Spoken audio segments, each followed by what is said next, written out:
Halo teman-teman, salam sejahtera untuk kita semua. Perkenalkan, saya Sonia Borusipayung, ahli media keperawatan, peserta Latsar CPNS tahun 2023, golongan 2, angkatan 6, kelompok 1. Pada podcast kali ini, saya akan membahas tentang salah satu core value ASN, yaitu berorientasi pelayanan. Topik ini saya angkat untuk memenuhi kebutuhan tugas individu saya pada pelaksanaan Latsar CPNS tahun 2023 yang diselenggarakan oleh BPSDM Provinsi Sumatera Utara. Dengan pengampu materi, Bapak Dr. Andus Jumsari Damanik, SHMH. Nah, sebelum saya memberikan contoh penerapan core value ASN berorientasi pelayanan, kita harus tahu dulu nih, apa sih itu berorientasi pelayanan? Berorientasi pelayanan adalah sikap dan perilaku kerja ASN dalam memberikan pelayanan terbaik kepada yang dilayani, antara lain meliputi masyarakat, atasan, rekan kerja, unit kerja yang terkait, dan atau instansi lain. Dalam berorientasi pelayanan, ada kalimat afirmasi, yaitu saya, Sonia Borusipayung, ahli media keperawatan, sebagai perawat terampil di Puskesmas Sirait Kabupaten Samosir, berkomitmen memberikan pelayanan prima demi kepuasan pelanggan saya. Pelanggan saya yaitu pasien saya. Dalam berorientasi pelayanan, ada 3 panduan perilaku. Yang pertama, memahami dan memenuhi kebutuhan masyarakat. Sebagai seorang perawat di puskesmas, saya dituntut untuk wajib memenuhi kebutuhan masyarakat saya, yaitu pasien saya.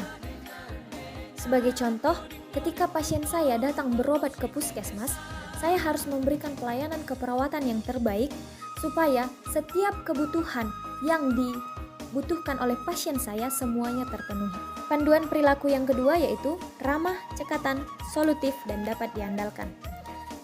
Ramah, sebagai seorang perawat, saya harus memberikan pelayanan dengan senyum, sapa, salam, dan berpenampilan rapi kepada pasien saya. Yang kedua, cekatan. Ditandai dengan cepat dan tepat waktu serta tanggap dalam melayani pasien. Kemudian, solutif. Ditandai dengan mampu memberikan kemudahan bagi pasien saya untuk memilih pelayanan yang tersedia. Dapat diandalkan, ditandai dengan mampu, akan, dan pasti menyelesaikan tugas yang diterima atau pelayanan yang akan diberikan. Kemudian, panduan perilaku yang ketiga yaitu melakukan perbaikan tiada henti. Sebagai seorang perawat, saya wajib memberikan pelayanan yang bermutu dan tidak boleh berhenti kepada pasien saya, meskipun kebutuhan tersebut sudah terpenuhi, melainkan harus terus saya tingkatkan dan saya perbaiki.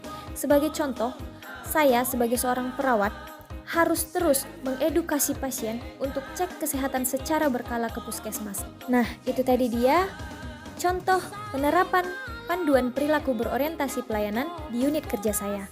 Di sini ada beberapa tips agar kita mampu menerapkan core value berorientasi pelayanan. Yang pertama, biasakan diri untuk tidak menunda-nunda pekerjaan. Yang kedua, melatih diri untuk selalu disiplin. Yang ketiga, menyelesaikan pekerjaan sesuai skala prioritas. Yang keempat, mempergunakan waktu secara optimal terutama saat jam kerja. Yang kelima, memanfaatkan waktu luang untuk hal-hal yang positif dan produktif. Nah teman-teman, itu tadi rangkuman materi berorientasi pelayanan. Semoga kita bisa menjadi ASN yang dapat memberikan pelayanan terbaik untuk masyarakat kita. Sekian podcast hari ini, saya Sonia Borusipayung, ahli media keperawatan.